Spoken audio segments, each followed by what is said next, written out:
Hello students, मैं स्मार्टस commerce academy से अंजना गुप्ता बोल रही हूँ। मैं पीयूष गुप्ता सर की मम्मी हूँ और मैं लास्ट 25 ईयर्स से टीचिंग लाइन में ही हूँ।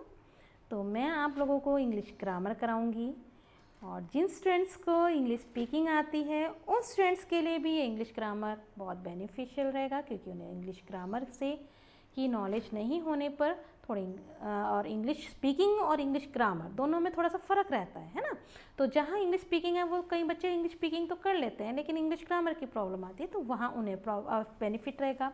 और जिन स्टूडेंट्स को इंग्लिश स्पीकिंग और इंग्लिश ग्रामर दोनों में प्रॉब्लम है तो उनके लिए तो डबल बेनिफिट है।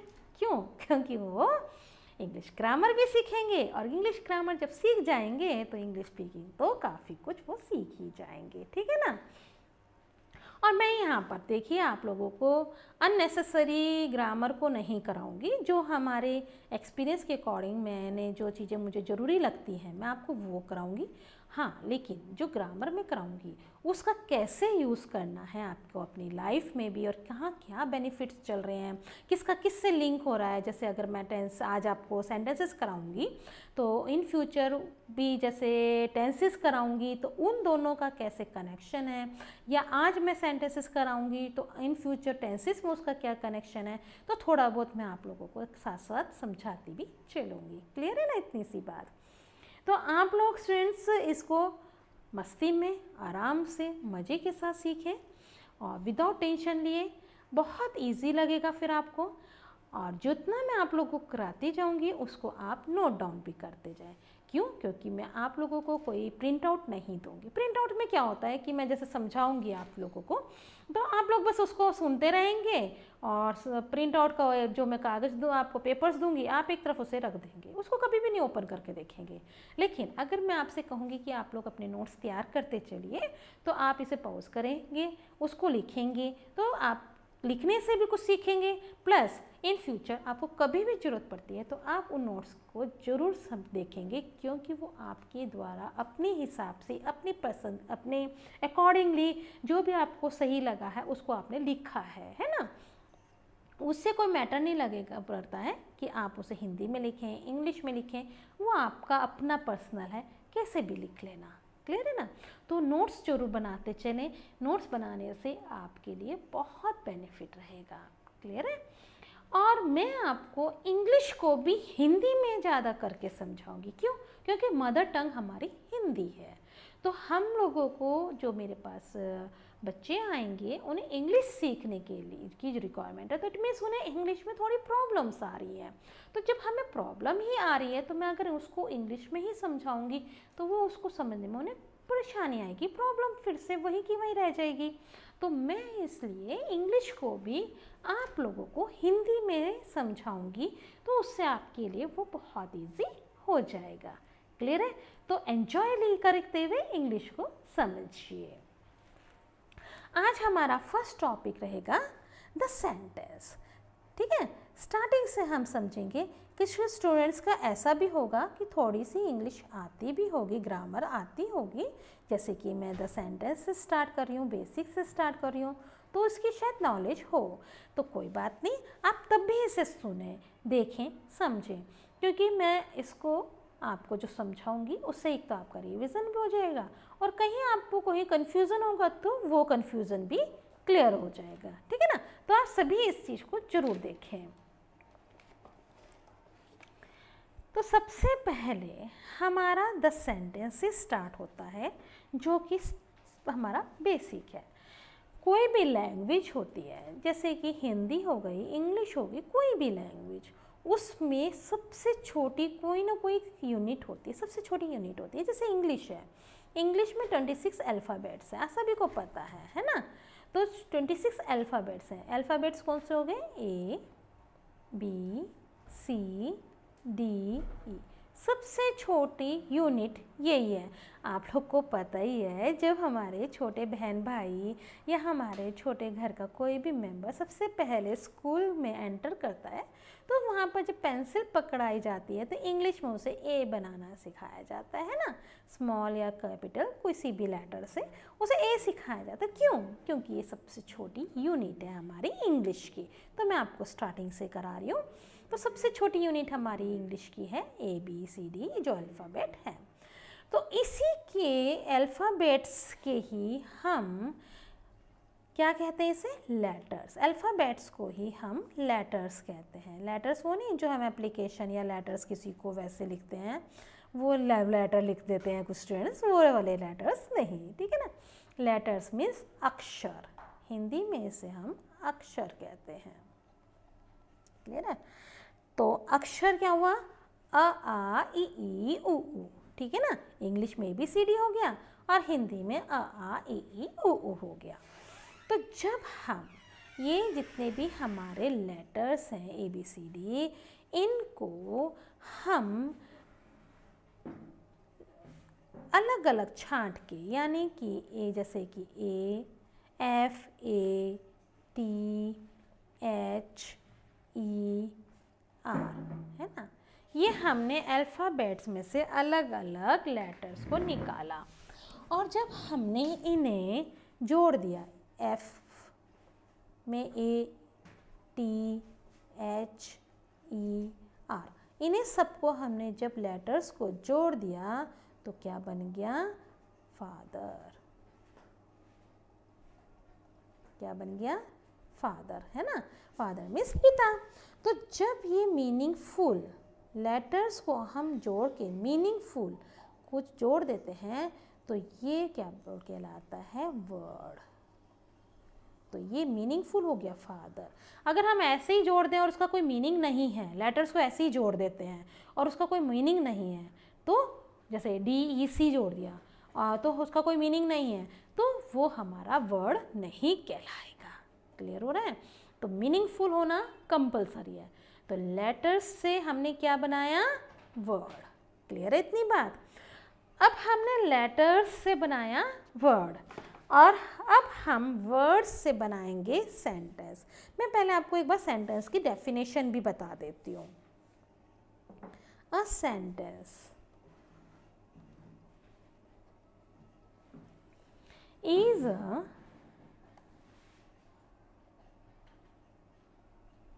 group of words which conveys complete sense.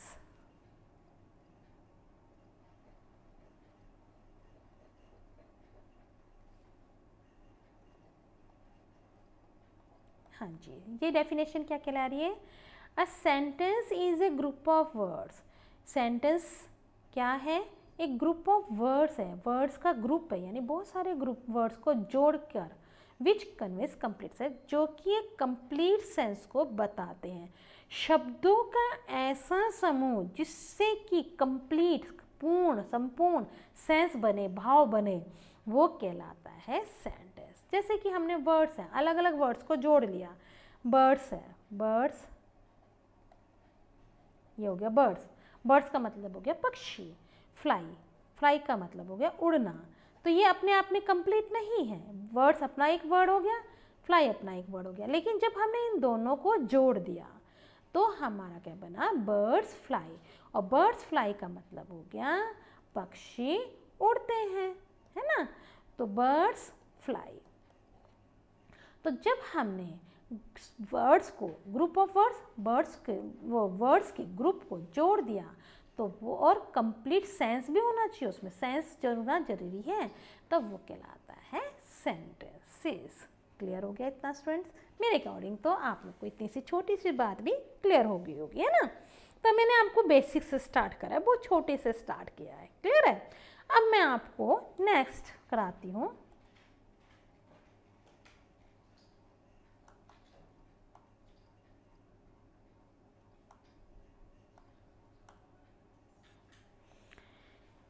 Parts of the sentence.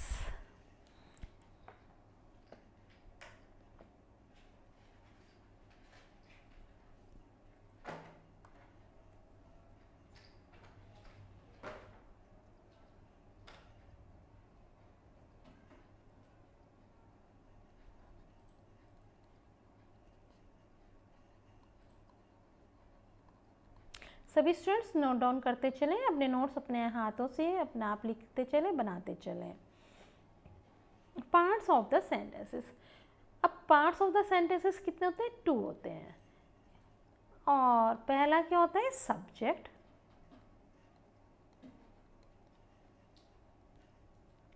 Second होता है प्रेडिकेट।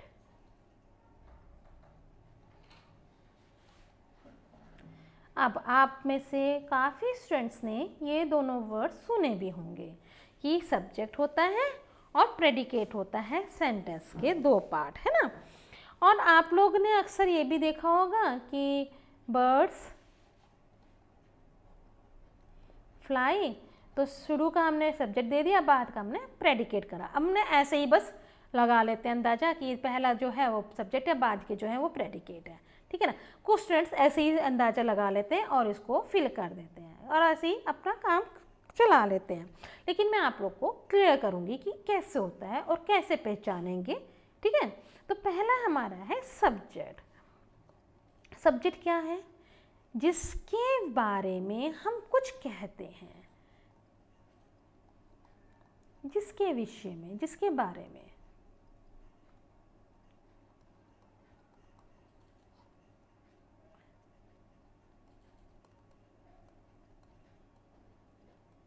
कुछ कहते हैं तो वो क्या कहलाता है? सब्जेक्ट। वो क्या कहलाता है? सब्जेक्ट। जिसके बारे में या जिसके विषय में हम कुछ कहते हैं उसे हम सब्जेक्ट कहते हैं। जैसे कि यहाँ पर बर्ड्स, हम बर्ड्स के बारे में बात करेंगे तो ये हो गया हमारा सब्जेक्ट। और प्रेडिकेट क्या होता है? जब सब्जेक्ट के बारे में हम कुछ भी कहते हैं, सब्जेक्ट के विषय में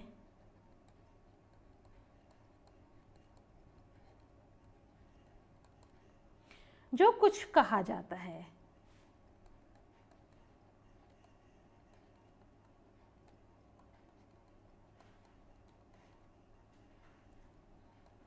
वो क्या कहलाता है? प्रेडिकेट। देखिए पहला तो हमने कहा जिसके विषय में हम कुछ कहते हैं, यानी हमने बर्ड्स के बारे में बात कर रहे हैं तो जिसके बारे में हम बात कर रहे हैं वो हो गया सब्जेक्ट। और प्रेडिकेट क्या हो गया?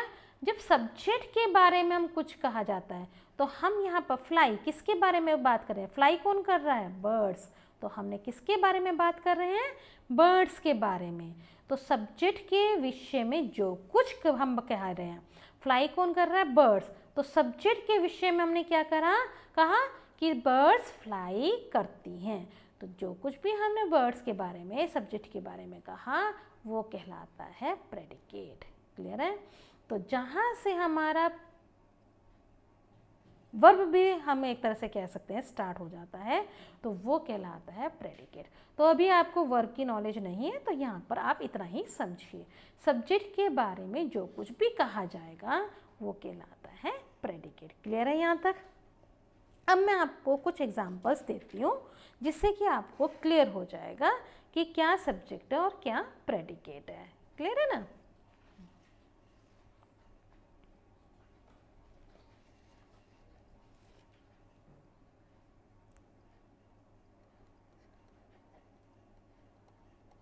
The sun shines। तो जिसके विषय में कुछ कहा जाए, यानी सन के बारे में हम बात कर रहे हैं तो ये तो हो गया सब्जेक्ट। और सब्जेक्ट के बारे में हम क्या बात कर रहे हैं कि वो शाइन करता है तो ये क्या हो गया? प्रेडिकेट। शाइन कौन कर रहा है? सब्जेक्ट। तो सब्जेक्ट के बारे में जब हमने बात करी तो वो हो गया प्रेडिकेट। जो कुछ भी हमने सब्जेक्ट के बारे में कहा वो हो गया प्रेडिकेट। ठीक है, मैंने दोनों तीनों तरीके से घुमा के आपको बात को समझाया है। आपके समझ में जैसे भी आता है उस चीज़ को वैसे समझ लीजिए। तो सब्जेक्ट क्या हो गया? जिसके बारे में भी हमने कुछ कहा, यानी हमने सन के बारे में कहा तो यहाँ हो गया सन सब्जेक्ट, द सन सब्जेक्ट हो गया। और सब्जेक्ट के विषय में जो कुछ कहा, सन के बारे में हमने क्या कहा? शाइन्स, की वो शाइन करता है, तो वो हो गया प्रेडिकेट। आगे देखते हैं हम।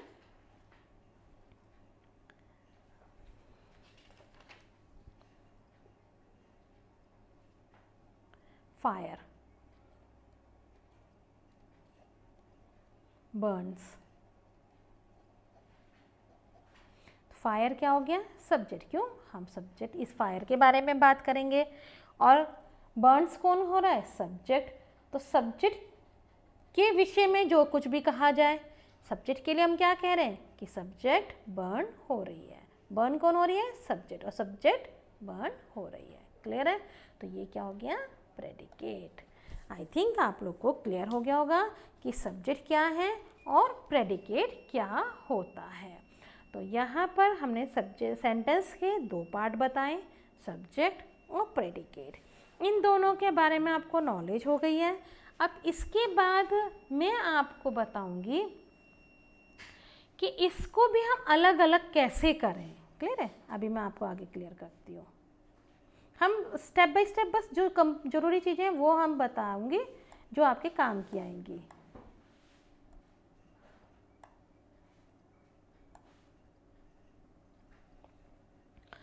अब मैं आपको कुछ एग्जाम्पल दे रही हूँ और फिर आपको समझाती हूँ इसके बारे में कि क्या समझाना चाह रही हूँ मैं। पहले मैं सेंटेंस लिख देती हूँ।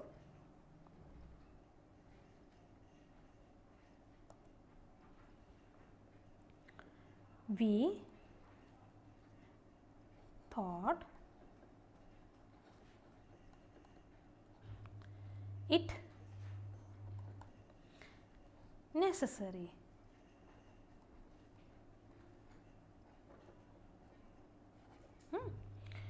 अभी मैंने आपको कहा सब्जेक्ट और प्रेडिकेट। क्लियर?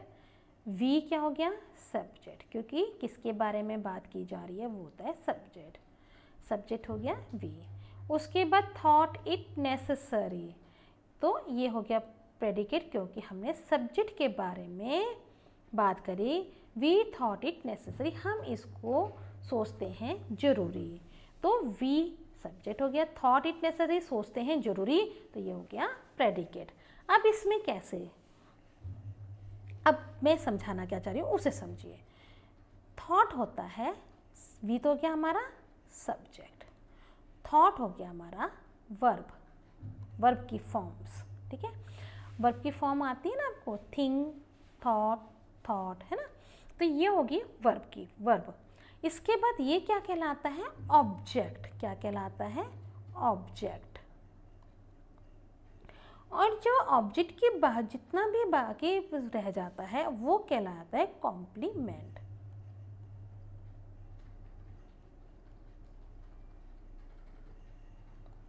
अब मैं आपको ये क्यों समझा रही हूँ, हमने सब्जेक्ट भी समझ लिया, प्रेडिकेट भी समझ लिया, अब इतना डीपली मैम इसकी क्या ज़रूरत थी? इसकी ज़रूरत हमें टेंसेस में, डायरेक्ट इनडायरेक्ट में, एक्टिव पैसिव में और भी बहुत जगह ज़रूरत पड़ेगी। क्लियर है? या फिर आप जैसे कि थ्योरी भी लिख करते हैं, सेंटेंसेस बनाएंगे, लेटर्स लिखेंगे आगे, या आप कुछ भी राइटिंग पोर्शन करते हैं, या कहीं जॉब में जाते हैं वहाँ आपको कोई लेटर लिखने को दिया जाता है, तो वहाँ पर भी ये बेसिक से हम आपको स्टार्ट कराना सिखा रहे हैं। यहाँ से जब आप सीख जाएंगे तब आप वहाँ उस लेवल पर एडवांस लेवल तक पहुँच पाएंगे। क्लियर है ना? मैं आपको स्टार्टिंग से लेकर एडवांस तक सारा समझाऊंगी, तो स्टेप बाय स्टेप समझते हैं। तो हमें यहाँ पर क्यों समझा है? ये सब्जेक्ट है, हमने प्रेडिकेट में से भी अलग अलग करा कि ये वर्ब है, फिर ये पोर्शन हमारा ऑब्जेक्ट है, ये कॉम्प्लीमेंट है। क्लियर है इतना? जब हम आगे टेंसेस समझाएंगे उसमें हम बताएंगे कि सब्जेक्ट का भी यूज़ बताएंगे, वर्ब भी बताएंगे, ऑब्जेक्ट भी बताएंगे, तो वहाँ आपको ये बहुत ही हेल्पफुल रहेगा। मैं एक दो एग्जांपल और दे देती हूँ आपको। She keeps her clothes clean. तो शी हमारा वो, शी लेडी के लिए, लड़कियों के लिए, फीमेल के लिए यूज़ किया जाता है। शी हमारा सब्जेक्ट हो गया। क्यों? क्योंकि हम उसी के बारे में बात कर रहे हैं। फिर कीप से हर क्लोथ्स क्लीन, अपने कपड़ों को क्लीन रखती है। कौन क्लीन रखती है? शी सब्जेक्ट, सब्जेक्ट के बारे में हम बात कर रहे हैं, तो इसलिए ये प्रेडिकेट हो गया यहाँ से। अब कीप्स क्या हो गया हमारा? वर्ब। अब वर्ब क्या होता है? क्रिया। क्रिया, हिंदी में क्रिया सुनिए ना आपने, क्रिया, कार्य को करने वाला, क्रिया कार्य को करना, करने वाला नहीं सॉरी, करना। क्रिया मीन्स काम को करना, जाना, खाना, सोना, जो भी काम हम करते हैं, तो ये हो गया हमारा वर्ब। हर क्लोथ्स, हर क्लोथ्स हमारा हो गया ऑब्जेक्ट, ऑब्जेक्ट। और क्लीन हो गया हमारा कॉम्प्लीमेंट।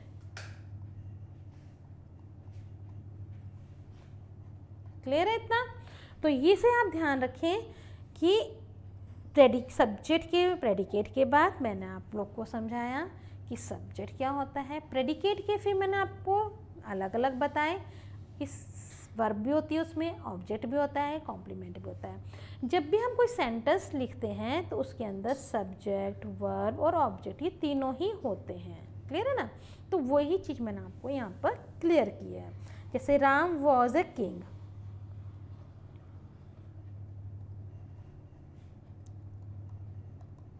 सेंटेंस पूरा तभी हुआ जब यहाँ पर सब्जेक्ट भी था, वॉस वर्ब भी है और किंग ऑब्जेक्ट भी है। क्लियर है ना? तो जब तक ये नहीं होंगे तब तक हमारा सेंटेंस भी नहीं होगा। यहाँ तक क्लियर हो गया है? अब मैं आप लोगों को इसके यूजेस बताऊंगी। ये हमारे सब्जेक्ट प्रेडिकेट को समझने के काम आता है, ये हमें सेंटेंस के बारे में समझ में हमें करने के आता है कि सब्जेक्ट क्या होता है, वर्ब क्या होता है, ऑब्जेक्ट क्या होता है। ये हमने यहाँ पर ये भी समझ लिया। इसके बाद आप लोगों को रीऑर्डरिंग का भी सेंटेंसेस आते हैं, है ना, जिसे जंबल वर्ड भी कहते हैं। जब हमारे पास जंबल वर्ड आते हैं, रीऑर्डरिंग के लिए वर्ड्स आते हैं, तब हम क्या करते हैं, जब हमें ये पता होता है कि शुरू में सब्जेक्ट आता है, फिर वर्ब आता है, फिर ऑब्जेक्ट आता है, तो हम उसे सही क्रम में यानी सही ऑर्डर में लिख पाते हैं। जैसे आपके पास आ गया अ किंग राम वॉस, तो ये क्या हुआ, ये तो रॉन्ग हो गया ना, ये तो हमारा मीनिंगफुल सेंटेंस नहीं हुआ ना।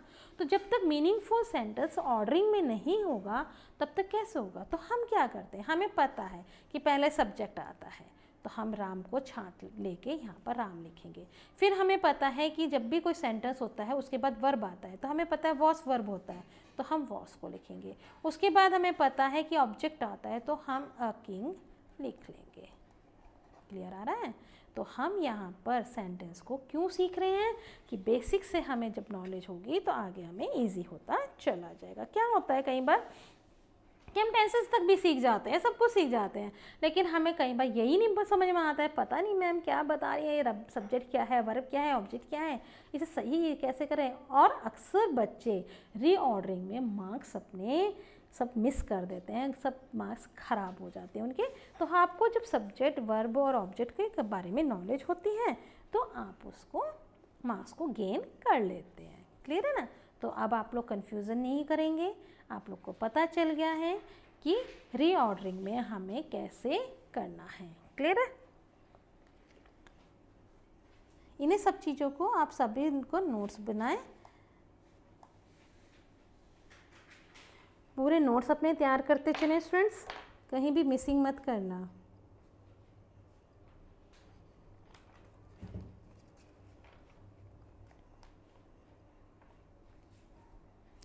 अभी मैं आपको एक दो एग्जाम्पल और समझा देती हूँ रीऑर्डरिंग के कारण ही।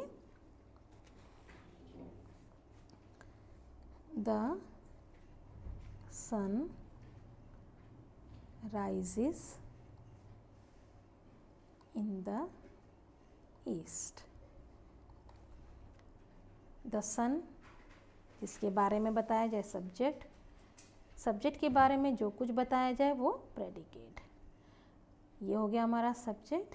प्रेडिकेट में से राइजेस वर्ब हो गया, जो भी क्रिया की गई, जो भी कार्य किया गया, उगने का काम हुआ है ना, राइज हुआ सन, तो ये वर्ब हो गया। इन द ईस्ट हमारा क्या हो गया, ऑब्जेक्ट। क्लियर है? तो जब हमारे पास अगर ऐसा आ जाए राइजेस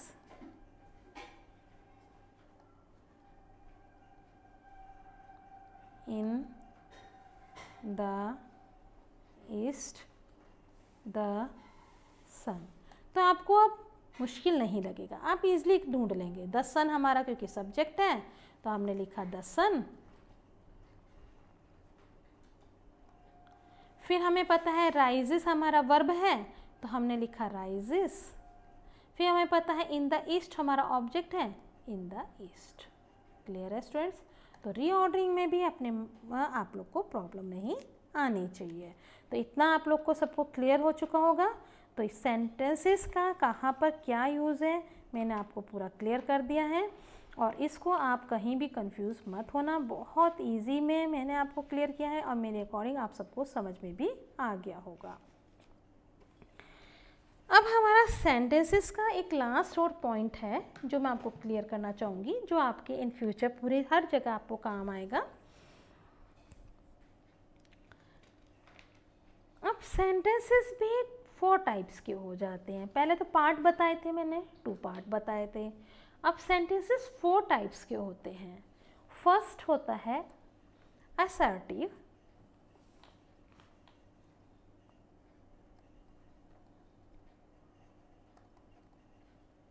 assertive sentences। सेकंड होता है इंट्रोगेटिव,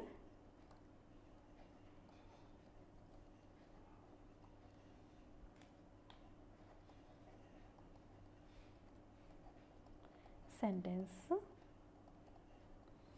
फिर होता है आपका इम्पेरेटिव,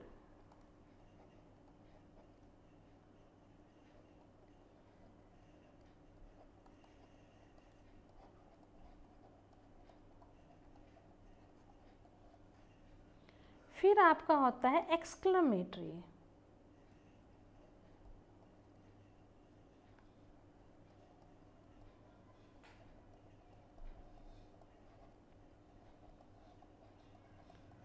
अब ये क्या है 4 टाइप्स हैं। क्लियर है? ये आपके 4 टाइप्स के सेंटेंसेस हैं। 4 टाइप्स के सेंटेंसेस हैं। अब ये 4 टाइप्स के सेंटेंसेस आपको हर जगह ग्रामर में, कहीं भी आप इंग्लिश में कहीं भी जाएंगे, आपको ये चारों सेंटेंसेस, ये 4 टाइप्स के सेंटेंसेस आपके साथ साथ चलेंगे। क्लियर है? अब मैं आपको इनमें किसको कैसे क्या है ये समझा देती हूँ। फर्स्ट हो गया हमारा असर्टिव सेंटेंस। असर्टिव सेंटेंसेस क्या है? जैसे कि हमने कहा द सन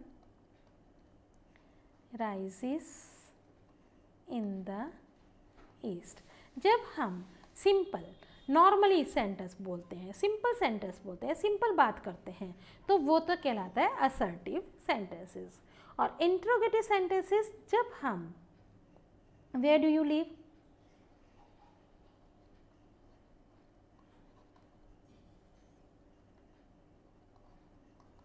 तुम कहाँ रहती हो, क्वेश्चन करते हैं किसी से भी, ठीक है। जब हम क्वेश्चन करते हैं तो वो कहलाता है इंट्रोगेटिव सेंटेंसेस। और इम्पेरेटिव सेंटेंसेस जब इसमें जैसे open the door, open the door, जब हमें इसमें यू साइलेंट होता है, यू नहीं होता है, यू ओपन द डोर, ये साइलेंट होता है। ओपन द डोर यानी हमने सामने वाले से कहा है, जो भी हमारे सामने है उसी से हमने कहेंगे ना, फ्रंट में जो भी हमारे है कि उसी से कहेंगे कि दरवाजा खोलो, है ना। तो यू इसमें साइलेंट होता है, तो ये क्या कहलाता है? Imperative sentence. ये इम्पेरेटिव सेंटेंसेस में हम रिक्वेस्ट भी कर सकते हैं, ऑर्डर भी दे सकते हैं किसी को, है ना, किसी से हम सिंपल कह भी सकते हैं। तो इम्पेरेटिव सेंटेंसेस में हम डायरेक्ट बात करते हैं और हमारा सब्जेक्ट इसमें छिपा होता है, साइलेंट होता है। क्लियर है? एक्सक्लेमेटरी सेंटेंसेस, एक्सक्लेमेटरी सेंटेंसेस कैसे हो गए? How fine the day is. Exclamatory sentences एक तो सबसे पहले पहचान है, ये एक्सक्लेमेटरी साइन होता है इसका। एक्सक्लेमेटरी साइन जहाँ पर दिखाई देगा आपको, ठीक है ना, जब एक्सक्लेमेटरी साइन दिखाई देगा तो वो हो गया एक्सक्लेमेटरी सेंटेंसेस। उसके अलावा how fine the day is, ये हमारे इनर फीलिंग्स से, एकदम से हमारे अंदर से फीलिंग्स निकलती है, कितना सुंदर दिन है। ये क्वेश्चन नहीं बोला है कितना सुंदर दिन है, क्वेश्चन नहीं कहा पूछा है, ये क्या कितना सुंदर दिन है। तो ये जो फीलिंग्स हमारे अंदर से निकलती है वो सैड भी हो सकती है, खुशी की भी हो सकती है, वो डर की भी हो सकती है, किसी भी तरह की वो फीलिंग हो सकती है।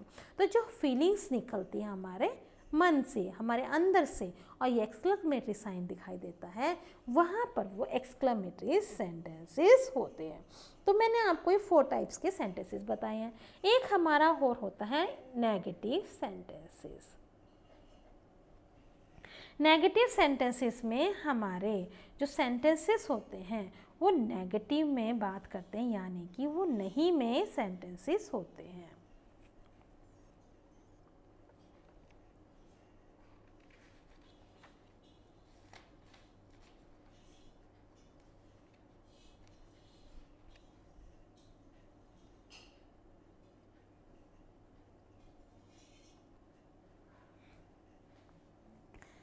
नेगेटिव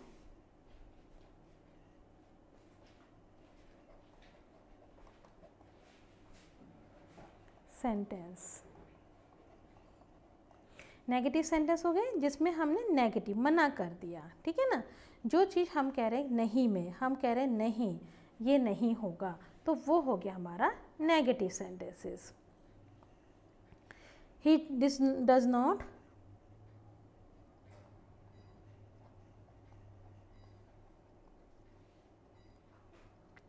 स्पीक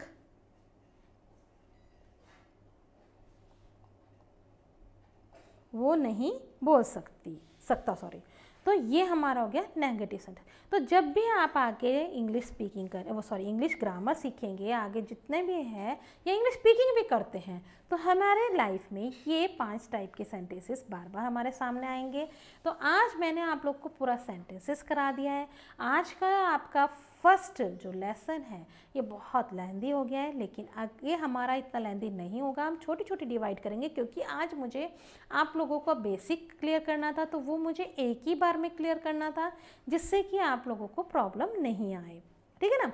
आगे मैं आप लोगों को, आपका बेसिक आज काफ़ी क्लियर हो चुका है, आगे मैं आपको जो कुछ भी कराऊंगी वो उसमें आपको मैं शॉर्ट में रखूँगी, तो जिससे कि आप लोगों को बहुत ईजिली छोटा छोटा क्लियर होता चला जाएगा। Okay, have a nice day, bye bye.